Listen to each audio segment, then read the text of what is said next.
জাতীয়তাবাদী ছাত্রদল থেকে এখানে আমি বেগম খালেদা জিয়ার রুহের মাগফিরাত কামনা করছি, পাশাপাশি আল্লাহর কাছে মহান আল্লাহর দরবারে দোয়া করি বেগম খালেদা জিয়ার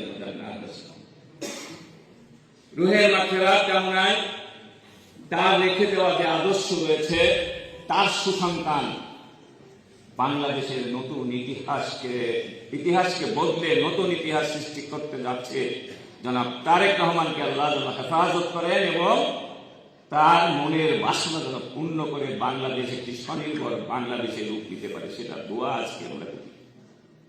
আমি সুযোগ যেহেতু পেয়েছি, জাতীয়তাবাদী ছাত্রদল থেকে এখানে এসেছি, হাঁটি হাঁটি পা পা করে রুহের মাগফিরাত কামনার এই মঞ্চ থেকে সামান্য কিছু রাজনৈতিক কথাই বলবো। আল্লাহ বেগম খালেদা জিয়াকে জান্নাতবাসী করবেন, ইতিমধ্যে আমাদের সে আশা যার বাংলাদেশের মানুষ সহ আন্তর্জাতিক মহল সেটা আমাদেরকে কিছুটা হলেও বুঝতে দিয়েছে। আজকে মেডিকেল কলেজের প্রিন্সিপাল থেকে শুরু করে দেশের কেন্দ্রীয় নেতৃবৃন্দ এখানে উপস্থিত রয়েছেন। ফরিদপুর জেলা বিএনপির পক্ষ থেকে একটি প্রশ্ন রেখে যায় আপনাদের কাছে। মেডিকেল কলেজের আজকে সর্বোচ্চ নেতৃবৃন্দ এবং আমরা জেলা বিএনপি ড্যাব এবং মেডিকেল কলেজ জেলা শাখা কলেজ শাখা এখানে উপস্থিত। আমি খুব হতাশ, এখনো চেয়ার খালি। ফ্যাসিবাদ উৎখাত হয়ে গেছে, হাসিনা দেশ থেকে ভাত না খেয়ে পালিয়ে গিয়েছে। তাহলে কিসের ইশারায় এখন আমার ছাত্র বন্ধুরা এখানে আসতে সাহস পাচ্ছে না? কার আশ্রয় আছে মেডিকেল কলেজ? কার আশ্রয় আছে? কারা করে হুমকি দিচ্ছে? কারা কাদের ধমকি দিচ্ছে?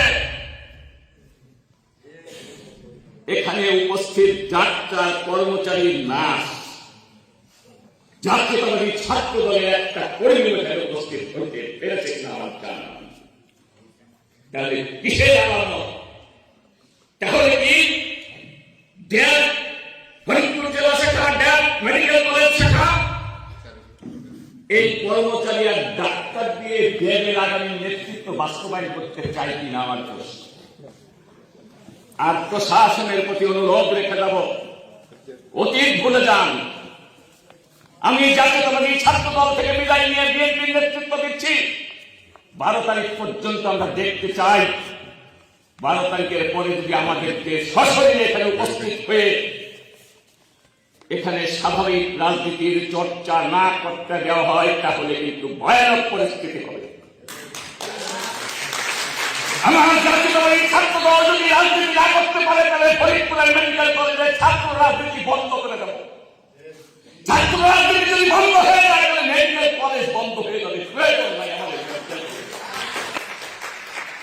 মেডিকেল কলেজে রাজাকারের আশীর্বাদে রাজনীতি হবে আর মুক্তিযুদ্ধের সেক্টর কমান্ডার সংগঠন জাতীয়তাবাদী ছাত্রদল মেডিকেল কলেজে রাজনীতি করতে পারবে না। এটা হইতে দেব না। প্রয়োজনে বিএনপি রাজনীতি ছেড়ে আবার ছাত্র দলে যোগ দেব। আলামত কিন্তু ভালো না।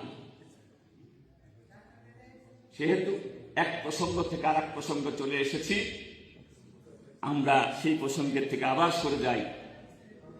বেগম খালেদা জিয়ার নেতৃত্ব বাস্তবায়ন করতে হবে তারেক রহমানের নেতৃত্বে।